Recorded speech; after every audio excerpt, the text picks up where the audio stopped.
So, as you guys know, I am a recovering codependent. So, I consider myself in recovery because codependency is a lifetime, can be a lifetime process, because the things that you learn while you are codependent, the people pleasing, putting others' needs before your own, a lot of those are deep rooted childhood issues that started as a child, right? So, even though I've been recovering for codependency for about, let's see, it's been about 5 years now, I still consider myself to be on the journey. So I'm on the journey with you guys and everyone else who feels like they may be codependent. So that's the reason why I call myself a recovering codependent. But I have mastered down, for the most part, putting myself first and setting boundaries. And one thing that helped me during that process was being able to change my narrative. So as codependents and people pleasers, and not even just codependents and people pleasers, but anytime we have like a form of trauma or anything that happens in our life, what an amazing process to go through is going through the process of learning how to change your narrative around whatever happened.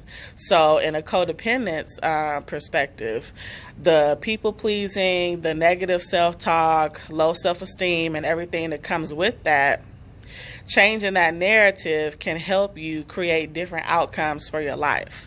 So an example would be like writing down all the negative messages that you heard in your life while you were growing up. Writing them down, having them all laid out in front of you, and then changing each one and turning them into an affirmation, turning them into something positive. So an example for you guys is one of the messages that I got growing up was, "You're pretty for a dark-skinned girl." So I got that message a lot growing up. So changing that narrative for me looked like, I am beautiful, I love my melanin, I love my deep melanin, and I am worthy of love regardless of my skin complexion, right? So that's how I changed that narrative. So you could have gotten a lot of messages growing up. A lot of times we don't like to reflect on negative messages, but thinking about them and changing the narrative can actually change the perspective of how we view it, as well as create better outcomes. Because for the example that I just gave you guys, right, like people telling me I'm pretty for a dark-skinned girl, like that led me down a road of thinking, oh, well, something's wrong with me being dark-skinned. I must not be as pretty as other women because I'm dark-skinned.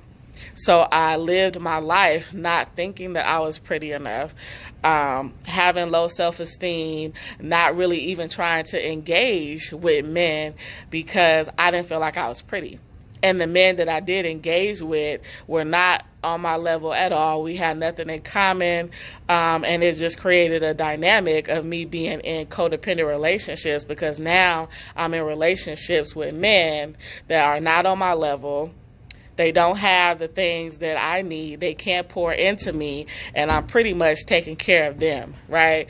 One thing that me and my friend used to always laugh about, she used to tell me, "Tanisha, you're a social worker at work, and then you're a social worker at home." Because now you're with this partner, right, that I have to help get a job, have to take care of him. He doesn't pay rent. He doesn't do all these things, all because of that message that I got growing up. So it's like that one little message stems into a big thing. I always tell people to view messages that you get as a child kind of like a tree, right? So it's like if the messages that were planted were all negative, what do you think is going to come out? Negative outcomes are going to come out. So a part of changing our narrative means that we change those messages that we got and we turn them into positive things. So now we're planting positive things into our heart, into our spirit, and that's what's going to manifest out.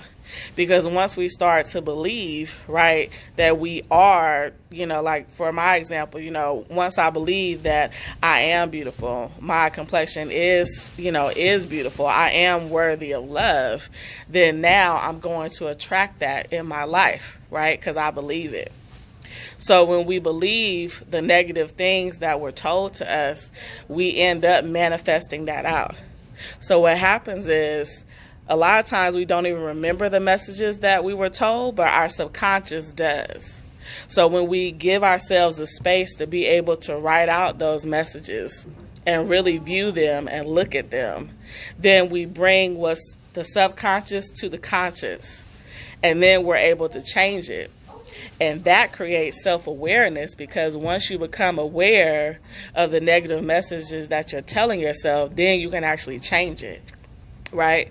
But when we're not thinking about the negative messages that we had, or things that people told us about ourselves that weren't true, they still begin to play out in our life because they're in the subconscious. So the goal of changing the narrative is being able to bring the messages from the subconscious to the conscious, and then being able to be aware of how they affect our life, right? Because before I went to therapy, I didn't even think that the message that I was told about me being pretty for a dark-skinned girl was affecting my life. I thought because I lived in the ghetto, right, like I was choosing guys that were available. So let me tell y'all something. So I was born and raised in San Francisco in the projects, okay? In the projects. Now, don't live in the projects no more. Thank you, Jesus. But I was born and raised in the projects, right? So I told myself that, oh, well, these are the guys that are available to me. So that's the reason why I'm with them. But when I went to therapist, the therapist really helped me break it down. Like, Tanisha, well, why did you even feel like those men were worthy of your time from the beginning? And that kind of had me stumped for a minute, because I couldn't explain to her why. And then she explained to me that because of the messages that I had about who I am and where my self-esteem was, it was starting to penetrate into decisions that I made for my life. So that's why I wanted to talk about this tonight, because I feel like changing our narrative is positive, can be very positive and can be very powerful. Because when we know the messages, right, that we have been told, whether good or bad, right, then we have a say-so of what we want to do with them, right? Because even though other people told me that I was pretty for a dark-skinned girl, like, I took that in and I consumed that to be my reality, to be the truth. But now that I've changed the narrative, I said, you know what, that's actually not true. You know, I'm pretty regardless. Not because, like, oh, pretty for a dark-skinned girl. There's nothing wrong with being a dark-skinned girl, right? So that's a very basic, that's like a basic message, you know, that I just want to give you guys an example. You guys may have,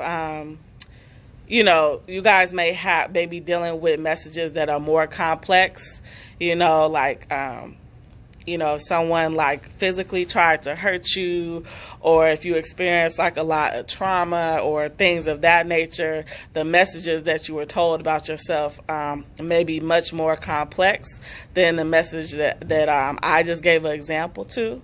But I just gave that one as an example because I wanted to just you guys to have like a little map out of how to actually do the exercise. Okay, so with the exercise, right now,